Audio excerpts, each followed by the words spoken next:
Want to introduce the interview? This is our chat with Luke. My only regret is I forgot to ask him about horripilating. Yeah, that's Shoot. true. That's true. Which it's if you Google it, it's actually they've kind of changed it to a verb, Okay. which I really like. Horripilating presence, It's cool. kind of meaning evil. Evil. It's a great chat. Take it away. How do you say your last name? It's Friebertshauser, real long Okay. German name. Friebertshauser. Yep. Okay. He was a German minor or major in college. Okay. Oh, yeah. Yeah, I was. Yeah. Yeah. Suck at it now, but at one point I could speak it pretty good. I was speaking German. I was I'm like 4% German by 23andMe, so go figure. It's got the German last name. Yeah, my mom, I found out she did that 23andMe, and I'm like, great, I can't be a serial killer now. Thanks. That's how they catch you. Yeah. Interesting. Yeah. Well, great having you on. This album is amazing. Yep. I know I normally Angry Metal Guy and I do not agree, but we agreed on this one. I was shocked. I think it's like this and Visceral Warfare and Madam Mortem are the only thing we agree on. Yeah. Okay. Yeah. Right on. Yeah. Well, let's kind of go back to, I guess, the beginning. How did you guys come together as a band, and how is Void Witch different than, I guess, other projects you've been involved with? Sure. So we came together during the pandemic.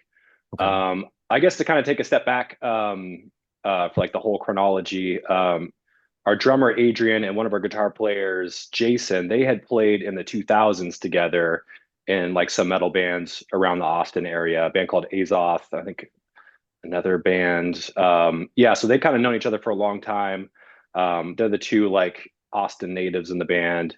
Then I guess fast forward a couple decades, we'd all like kind of been in bands, in the past, and then we're looking for bands. I knew Nick, our other guitar player, because we had jammed briefly in a previous project that didn't pan out.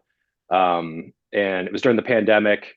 Nick was on like social media, put out the feelers like, hey, like basically I want to do a Hooded Menace, rip off band kind of thing. And that was up my alley. So I hit him up. Actually, I hit him up initially and I was like, hey man, can I play like guitar or bass in this thing? And he was like, oh, we've got people to do that. How about vocals? And I never done vocals like seriously in a band. So I was like, I'll give it a shot. Why not? We're not doing anything else. Everyone's stuck at home and during the pandemic. And then, yeah, kind of everyone came together. Adrian, the drummer, came on board. The guy who's going to play bass dropped off, and I was like, I'll play bass then. And yeah, so then kind of demoed stuff back and forth remotely during the pandemic, and as things cooled down, got together in person and went from there. Have you always like sang and played bass together? No, so I played bass in a bunch of bands in my 20s. I'm 41 now. Yeah, so I grew up in the Bay Area. I played in a bunch of like thrash and like death metal type bands in my 20s. And yeah, just played bass. Never did vocals. I did like just some mess around recording project vocals, with friends and stuff, but never like seriously in a band. Yeah, I'm surprised by that because you do such a great job, and it's not like phoned in. It really sounds like you've done it for a long time. That just raw, Yeah. Well, thanks. Yeah, try to do the best I can, I guess. Do you have like a vocal warm-up routine or something that you developed? I should, I just kind of like do my little things where I, do some growls and screams and try to feel out my range a little bit. Yeah, I should probably be better about doing warm-ups. I've watched some YouTube videos, where I think especially early on, I watched like a bunch of YouTube videos where people were talking, warm-up stuff and like technique stuff, kind of the basics of like, breathe from your stomach, projection, that kind of stuff. So sort of got in tune with that as I was trying to make it happen. So I try to keep those cues in mind, I guess. But don't really have a warm-up routine. Maybe you should go with the hot tea. That seems to be the prevailing we get Tom Mariah method. We get that. Oh, a lot. Yeah. And the Knocked Loose guy has a thing where he's doing hot tea, and he's like, don't tell anybody about this. I just want everybody to think it's a God-given talent. Yeah. Maybe I'll start busting out some tea. But don't actually do it on stage like Tom Mariah used to do. That was very unmetal. when he Yeah. between songs when he had his little tea kit. Yeah, very Come out with some uncool. chamomile, you know. Yeah. Little honey. What's up, guys? Yeah. I mean, come on, you're singing, you're singing Rain and Blood, you can't be So- making tea at the same So time. I'm a big witch everything fan, Mm. from Sabrina to God, I got witch tattoos. To Hecate. Where did Void Witch come from? Because I wasn't as familiar as many books and stuff I've read with that. The only thing I could find was some book line I had never read. But I love the name. As far It's as very tough. the source of the name, Yeah. it sort of is almost like, random metal name generator sort of thing. Okay. Yeah. So we, like, yeah, there's so many metal bands out there that it's so hard to come up with a cool name these days, like, Yeah. so yeah, as the project was coming together, we had a list of like 40 names that we'd all like Wow. put back and forth.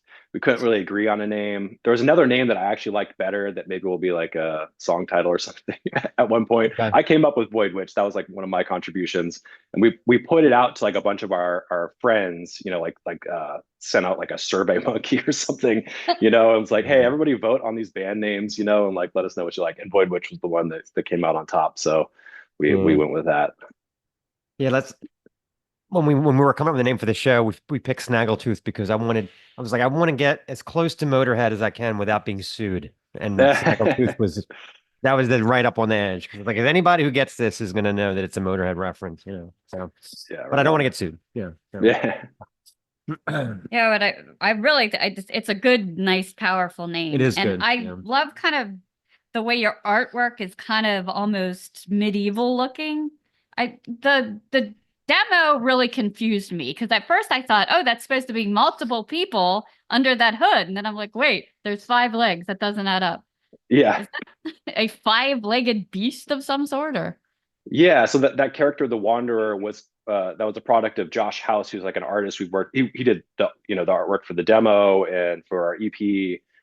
We've got a new shirt that we're gonna be selling. We have a show tomorrow that we're gonna be selling it at, that he did the artwork for, that came out real cool. But yeah, so that was an image that was sort of inspired by Gnosticism, this idea of this like creature that was like wandering the earth searching for knowledge for so long that it lost its face because its ego disappeared and grew an extra legs to help it in its travels. So that's sort of That's cool. the origin of that. And that character is going to be sort of featured in our LP2, which we're working on. So it's going to be a little more of a conceptual kind of lyrical thing. Yeah, and that character is going to be a big part of it.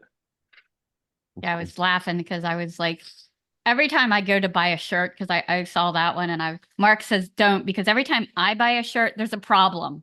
I ordered from this group from Hungary and I waited forever. So finally I was like, do you know when it shipped? And they're like, it's shipping today, after like a month.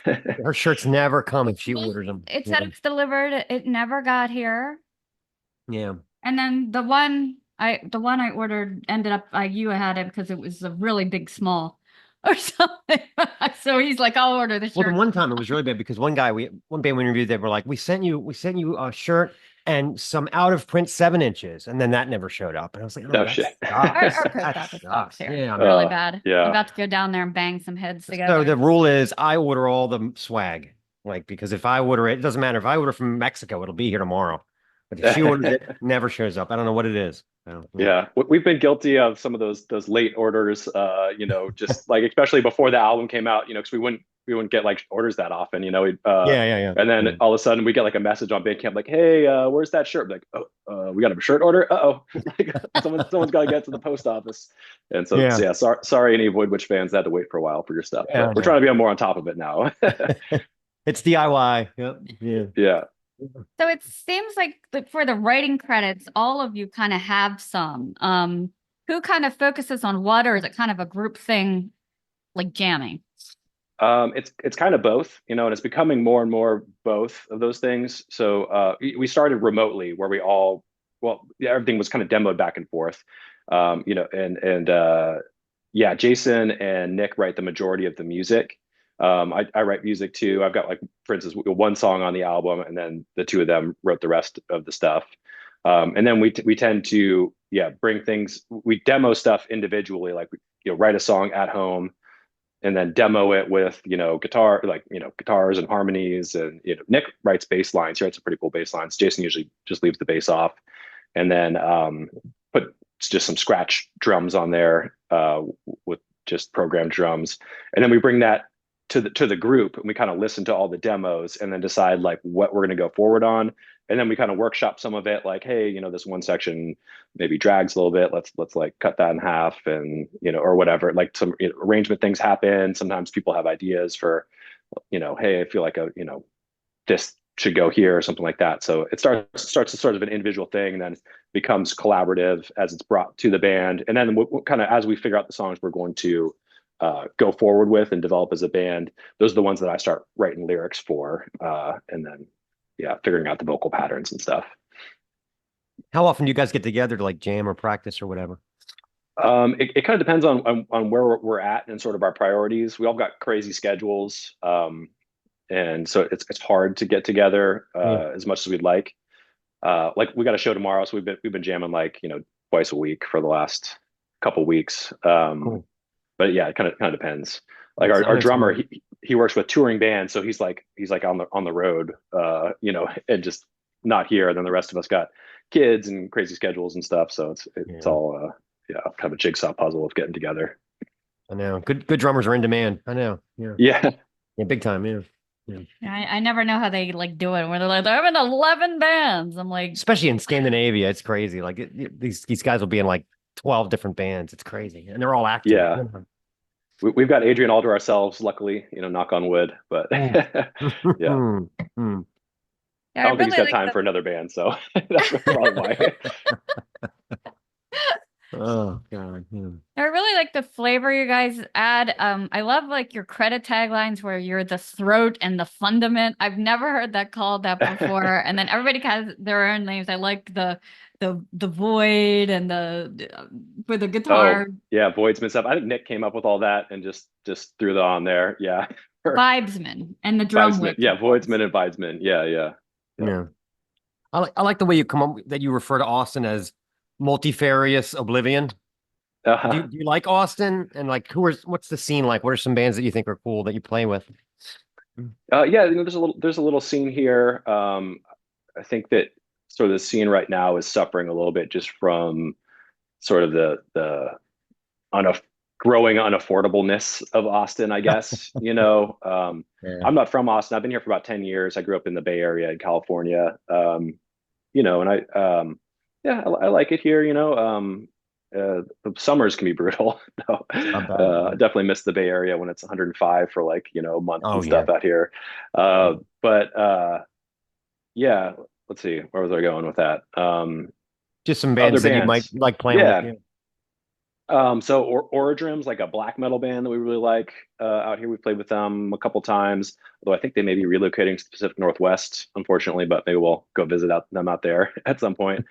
Tibetan Sky Burial, it's like a post black metal band kind of that we've played with that we like. Let's see, who else? Death File Red's good death metal band. Let's see, Throat Piss is like this really interesting, weird, sludgy band with a saxophone player instead of a bass player. So there's some cool bands around. MDF that we James from I'm drawing a blank. I'm drawing a blank too. That band. Sadistic.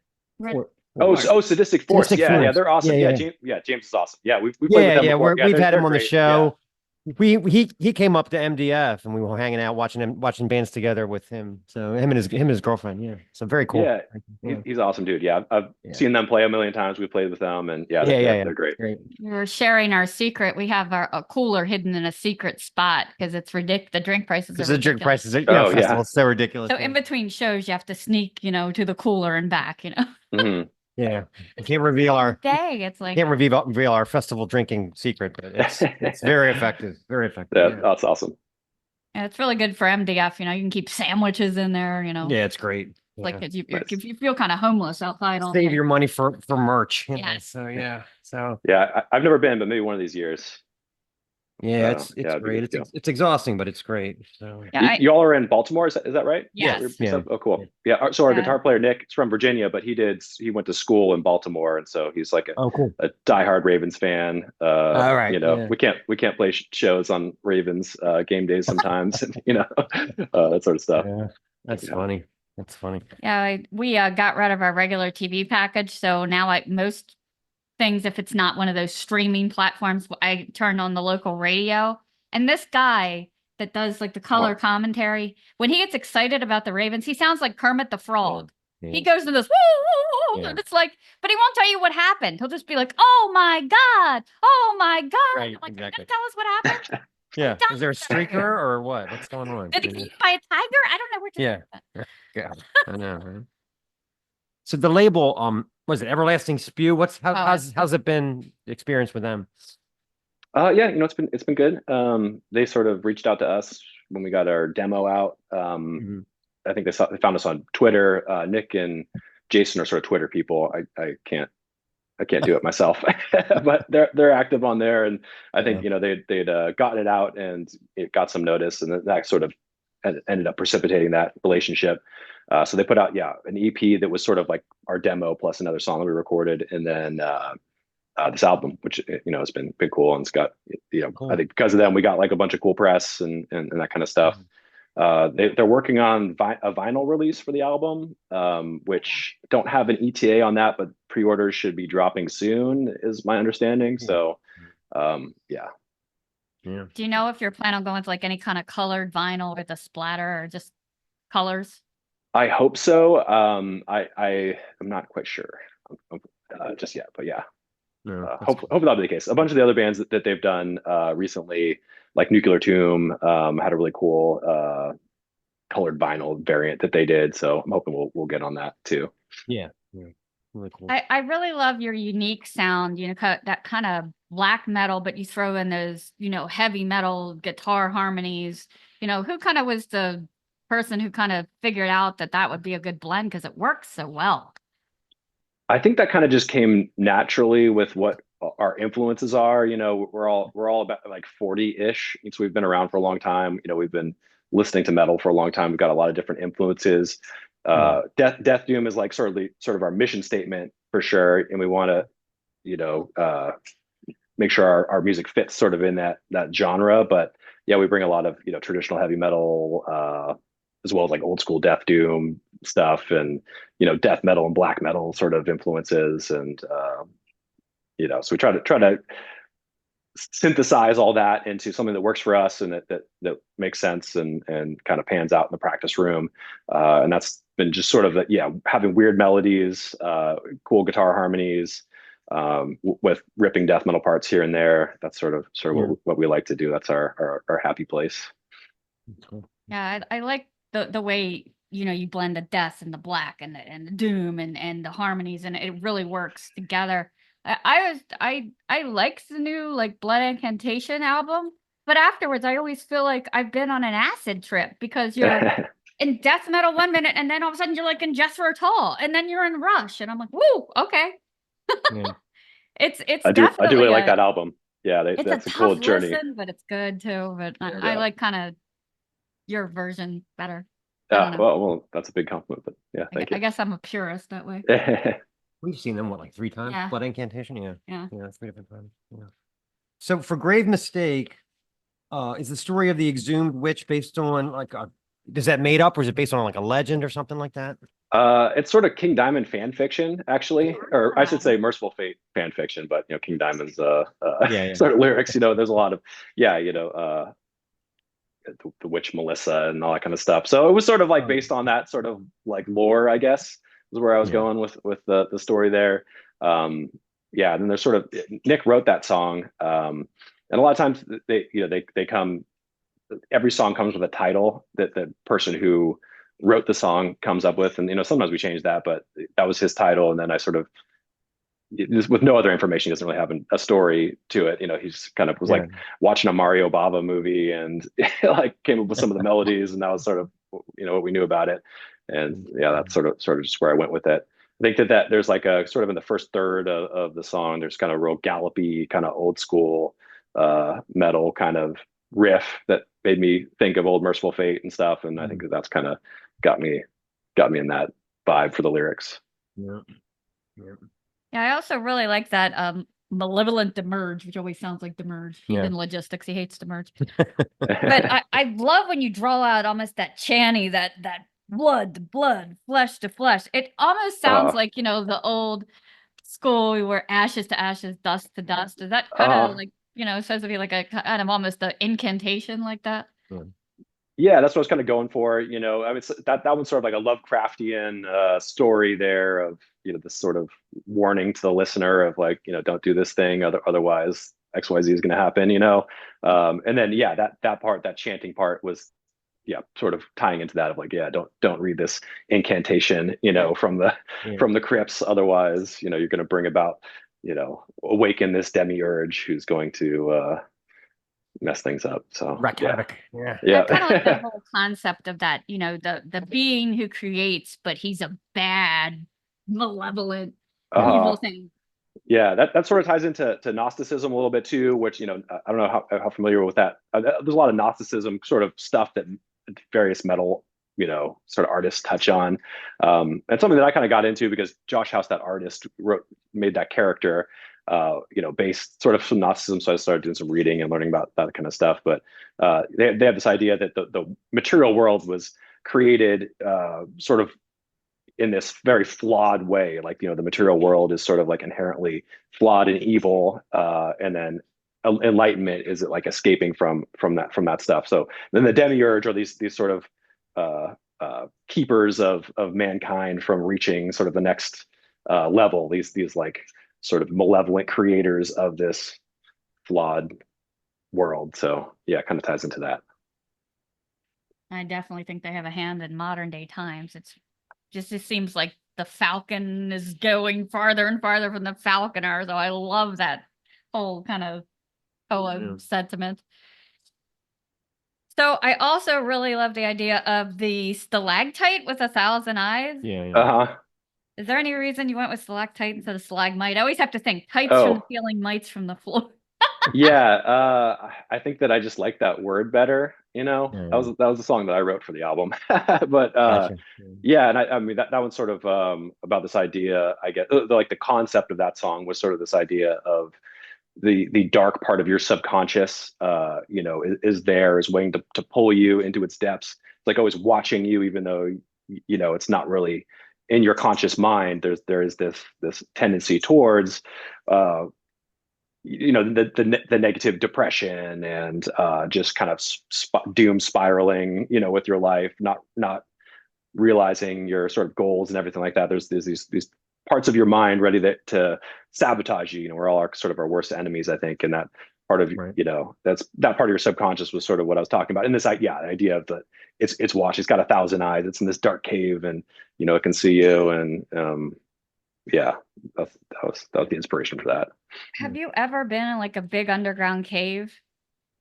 Yeah, there's some really cool ones in Texas. I took my kids to this one outside of San Antonio. Gosh, I'm trying to remember what the caves were called, but yeah, there's some really cool caves. You know, I'm not really into like I a little bit when I was a kid. We went to like Yosemite where I was like headlamps and like really tight spaces, and yeah, I'm not a big fan of that. I'm a big person too. I'm 6'4", so it's like, you know, I'm not made to be in a tiny cave. But yeah, there's these cool ones with big open spaces, and yeah, you got all the cool stalactites and stalagmites and weird formations and drippy water and, you know, scars from bats living on the ceilings for 10,000 years and stuff. And yeah, it's pretty cool. Yeah, we used to do it. We used to do it once in a while when I was in my 20s, and when you do that, it's good to have like a little person with you. We would bring my young stepson. Well, my young stepson, he was only like 9 years old, and you would literally say, "Crawl up under there and see if it opens up." Yeah, and then sometimes it doesn't, and he'd be like, no, it's there's no space here." But you never know. Sometimes you go under, and it's a giant room with like a waterfall. You know, crazy. So yeah. Yeah. Little people are very helpful with that. Yeah. I'm like 5'2", so I was always the victim of that move. Oh, you know? Yeah. You go first. Yeah. I went through this thing and it did open up, and then my headlamp went out for a second. Oh man. I didn't know which way was up. I was so scared, and then all of a sudden, like I clicked it back on. I'm like, okay, pull me back up. Yeah, it can be really scary. Yeah. Yeah. Yeah. Yeah, I love all those colors and formations. And sometimes if you go in like a one of those caves, like, you know, where they have it all lit up and, you know, friendly for tourists, and then somebody will be like, all right, let's turn off the lights. And it's always like, God, you can literally hear the wind whistle through the Oh, yeah. oh Yeah. my God. And There's yeah. bats. There's bats and stuff too. Yeah. Anyway. Also, another favorite was the Supernova Brain and Bone. I love the apocalyptic feel there again. Was that actually about kind of like a star exploding, or just kind of like a similar to another type of apocalypse? Yeah, it's sort of, yeah, it is sort of like an apocalyptic kind of song. Jason came up with that song. He wrote that song. He came up with that song title. And I wasn't really sure. I think of where that came from when I started writing the lyrics. You know, I think he just kind of had this like this visual sort of idea of that. You know, that's yeah, it's just kind of like this cool, like certainly very visual, like reference there. Yeah, but that took that into sort of a yeah song of demise and depression and sort of apocalyptic tones. Um, Also, like, I didn't bring them. what did you think? Like, it always, when you think of like a black hole, everybody's got theories. Like, is there anything on the other side? What, in your opinion, do you think? Is there something on the other side? Is there just nothing? Oh gosh, yeah, I don't know. As far as like cosmology and the the other world, yeah, I mean, I don't know. I tend to be pretty skeptical person, I guess, but open to yeah. There's a lot of weird stuff out there, and yeah, Hold on. yeah. I forgot something. Give me one moment. Oh sure, yeah, go for it. Yeah. We're like in a kind of a tight spot with this stupid. I don't know why they ever made these like sectionals, because Uh-huh. you're stuck in the loop, you know. Yeah. And of course, we have our Halloween deathologist.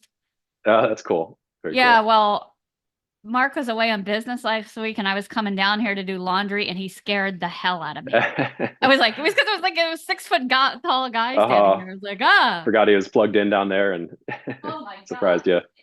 Yeah, all of a sudden it's like there's like man there. Crazy. Yeah, he scares me all the time. All the time. Every time I come down here, I'm like, intruder alert. Yeah.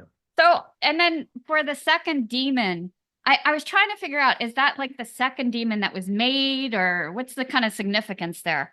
That was yeah. I think I struggled a little bit where to go with the. So again, yeah, that was a Nick song. Nick wrote that song, came up with the title, and so we decided to go forward with that one. I got like just the name, and I'm trying to figure out what to do with that. Like what does that mean? What is the second demon? And then Nick was just like, I don't know, I thought it sounded cool. So,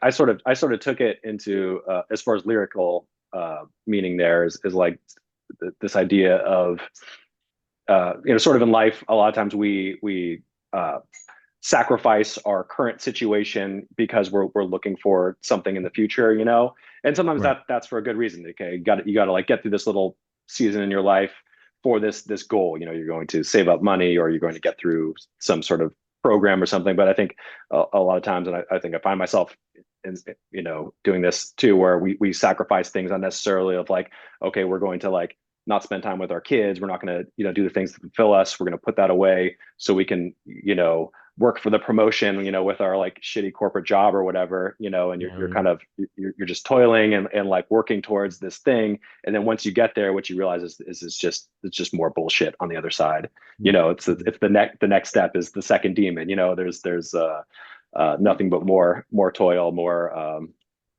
crap on the other side. So Yeah. that was sort of what the place it took me as far as the lyrics there. I like that. It's kind of like waiting for the other shoe to drop. It's going to happen. Right. Yeah. You had me Googling second demon. If you do that, you'll get 42 different answers. The second demon was such and such. The second demon was blah, blah, blah. I'm like, oh my God. So do you have some favorite like sci-fi movies or books that inspire you, or horror, or anything like those type of genres? Yeah. I mean, let's see. I like read all like the H.P. Lovecraft stuff in my 20s, so I love H.P. Lovecraft, Edgar Allan Poe. Ambrose Bierce was sort of, I guess, a bit of a contemporary of H.P. Lovecraft with a different sort of style, but he wrote a lot of like, creepy stuff that's sort of in that same sort of time period. I read a lot of love like Cormac McCarthy, obviously not like horror or sci-fi, but just his prose, and like he's got obviously very dark stuff if you've ever read his things. Yeah. I love Haruki Murakami, who's again not horror, but some dark stuff there, and just the weirdness of it, resonates with me a Yeah. lot. I like old horror movies. Yeah. Twin Peaks, that kind of stuff. Yeah. Yeah. Yeah. Both some inspiration for all that kind of stuff, I think. What were some of your favorite shows you saw but back when you were in the Bay Area? I'm sure you saw some great bands. Oh God. Yeah. So I started, right after I graduated from high school. So my friend group was a bunch of metalheads. And we went to shows in San Francisco and Oakland all the time. I lived in Santa Rosa, which is like 45 minutes, an hour, like north of San Francisco. And so we'd all like carpool in. There was this place called The Pound in San Francisco. Shout out to 2000s metal Bay Area people who went to the Pound all the time. But they had God, so many shows there. Saw Grave there, Immolation there a bunch of times. Actually saw Opeth there. It's like a club, saw Opeth before they kind of really broke out, in the small little spot. Saw King Diamond there. Hate Eternal a whole bunch of times. Origin. Oh God, yeah, so many good shows there. That's cool. Yeah. Yeah, we were there. I go to shows almost every weekend for a lot of my early 20s. Yeah, and we're in Oakland or San Francisco all the time, seeing bands and stuff. A lot of cool local bands. They're man. Impaled and Exhumed, sort of those Bay Area Carcass Worship kind of bands. That was, I thought like every death metal band, for a while was like a gore grind band, because it's like these are the coolest bands, and like this is the pinnacle of everything. And it's Exhumed's great. They my God. have the coolest Instagram ideas. Exhumed. They're hilarious. Matt is such a cool guy. We've had him on the show. He's great. Yeah. And it's awesome to see them still going strong. Like they've been doing it for so long, and they're awesome. Yeah, we saw them were they with We saw them twice. Yeah, but there was Caballero last time. Was that them? Yeah. Was that somebody else? No. Yeah. Yeah, they were great. Yeah. And I always loved Dr. Filthy running around and harassing the guitarist and telling him he stinks, and he was telling us throwing limbs. When we interviewed Matt, he was telling us that when they went to Mexico, they got in deep shit because the bullet belts, that's not an approved size bullet. Oh, so wow. they ended up getting what didn't he end up? They pulled him aside and they ended up in customs or something. Yeah, like forever. Or did they actually go to jail? They almost went to jail in Mexico because the bullet belt, because that caliber is not approved. These are the things you don't think about, Yeah, crazy stories. Yeah, that's crazy. And then he had to explain to the customs authorities that, well, this guy's not actually in the band. He dresses up as a crazy surgeon with a chainsaw, which is probably also not allowed. You just imagine going, well, he's not in the band. What? So, difficult thing to explain to gore grind on the fly to a random government official. Some customs person in Mexico. Yeah. Oh my God. Yeah. They're probably like, they're not funny. You want to do this? Sure. Okay. Well, we play a game on the show. You were talking about how you chose your band name and how meticulously you came about it. This game is called Blaspheming Monikers, right? Okay. And the way it works is I have 5 band names in front of me, and I'm going to try to get you to guess which one I made up. So 4 of them are real, 1 of them's fake. Okay. Okay. So Mega Dragon, Dragon Wick, Dragon Weed, Magna Dragon, and Great Dragon. Oh man. That's a lot of dragon bands. Gosh, Dragon Wick was, man, that's okay. Huh. That sounds weird. What was the last one again? Great Dragon. Great Dragon? Yeah. Great Dragon sounds so lame that I can't imagine somebody would go with that. But I've seen some of these band names out there. That one? That one is Dragon Wick, though, is so strange. I'll go Great Dragon. Okay. They're real. They're black metal from Tennessee, and they have I'm a sorry brand new for saying EP your that band just came name's out. Yeah. So I apologize. all right, so that Great leaves Dragon. Yeah, that That's leaves like, Mega Dragon, Dragon Wick, Dragon Weed, and Mega Dragon. Magma Dragon. I'm sorry, Magma Dragon. Magma Dragon. Okay. Well, oh wait. So I gotta figure out which one was the fake one. Okay. Dragon. I'm gonna say Dragon Wick. That sounds I don't know. Yeah, they're weird. It's weird, but they're real too. It's Dragon WYCK, and they're Okay. power metal from Ohio. They have 2 full lengths and 1 EP. All right. All right. So that leaves Mega Okay. Dragon, Dragon Weed, and Magma Dragon. Dragon Weed. I'm sure that's a real like stoner band because that sounds like perfect for some like stoner metal. Mm. Magma Dragon. Hmm. Magma Dragon. They're symphonic metal from Wisconsin. They have 1 full length and 4 EPs. Now, the one I made up was actually Dragon Weed. Yeah. Dragon Weed. Okay. Yeah, that's what I That's like made the one up. I was like sure that one But was that would real. look really good on like a back patch, wouldn't it? I Yeah, mean, it really yeah. would. So, I mean, Dragon Weed would do well, it would do well. Play Yeah, some it would be Sabbath riffs, absolutely right. tune it Church, down a like couple steps. Yeah, I can almost hear they sound like Church of Misery or something. Yeah. So, Yeah, like anyway. at Maryland Doomfest, we saw this band called Weed Coffin. Oh, yeah. Of course they had all these, Yeah, a lot of yeah, a lot of weed marijuana based titles Yeah. in the Maryland Doomfest. A lot. Yeah. So Yeah. anyway. There's a pretty big stoner like metal contingent around Austin. We've got a bunch of I'm sure. those Yeah. those bands. That genre is well Yeah. represented. Yeah. So I didn't see where you guys had done any videos yet. If you could do one, what do you think you would do, and what kind of would your concept Have you had some be? ideas? Yeah. So we don't have a video, but we did do this thing a while back for our song "My Coffin Overfloweth." It's on YouTube. I don't think people really thought it was as cool as we thought it was, but we got this pixel artist, this dude from Australia. I don't know if you guys are familiar with pixel art. It's these sort of like repeating images. Where they like it's kind of has like old school NES kind of like graphic style. So it looks like old video game kind of graphics. Well, this guy did this little animated repeating video for My Coffin Overfloweth, and it's sort of like a chapel and a coffin and like green lights and like goo kind of spewing out of the coffin, and it just like this image just kind of like perpetually like does its thing while the song plays. So that does exist out there. If anyone's interested in checking it out, we should probably repost that. It's been a while since we actually did that. Maybe people will want to watch it. Who knows? Well, but yeah, all of our songs are sort of a bit of a story, pretty much. There's some sort of narrative to them. So I think that it could be cool to do a song. I think The Grave Mistake would be a fun sort of graveyard kind of thing. You've got the protagonist of like this witch, and then her lover trying to find her corpse that's been hidden, and this like evil priest and stuff. But I think it's also hard to, I mean, they cost a lot of money, and then people seem to not really care that much these days.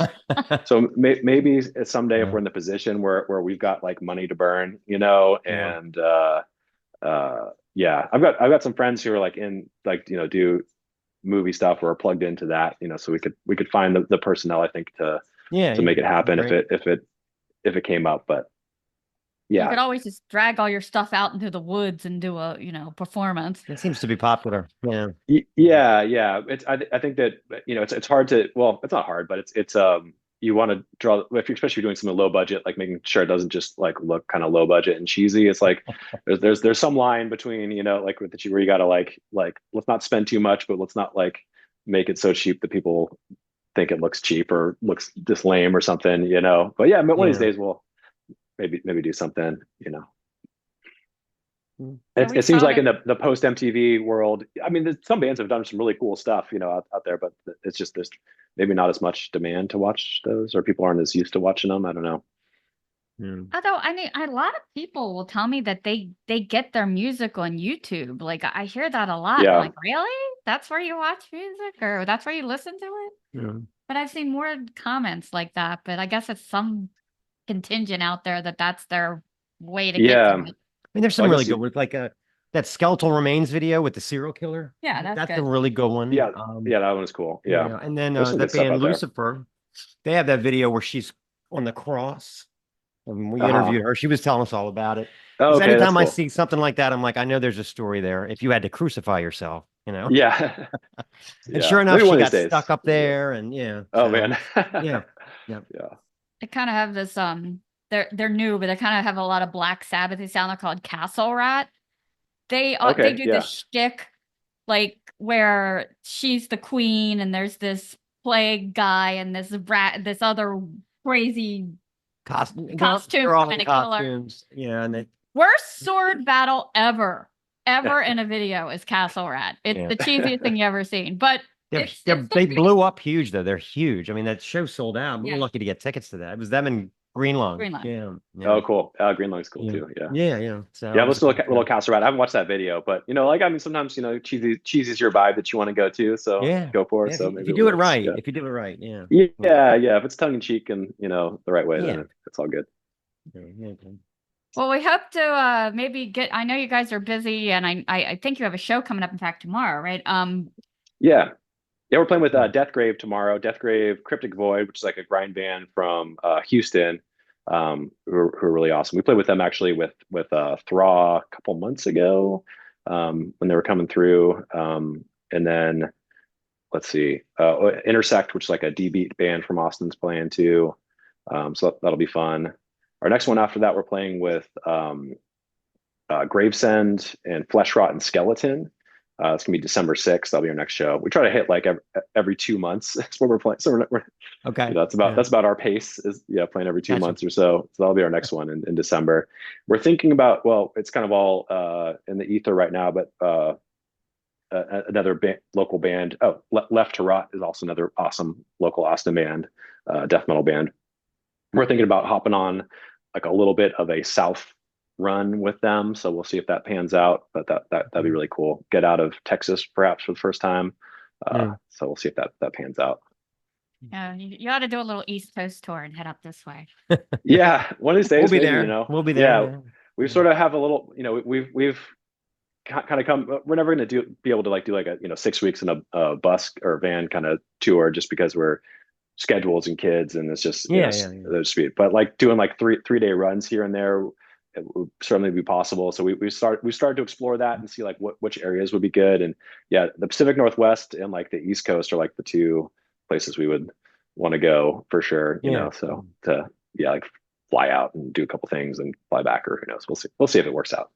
Oh, or we could get you out here to MDF. That'd be awesome too. How great would that be? You guys would be the that would be flying amazing. at the festival. You would. That'd be awesome. Yeah. Well, we hope to catch you out there. Maybe you can come out with James too.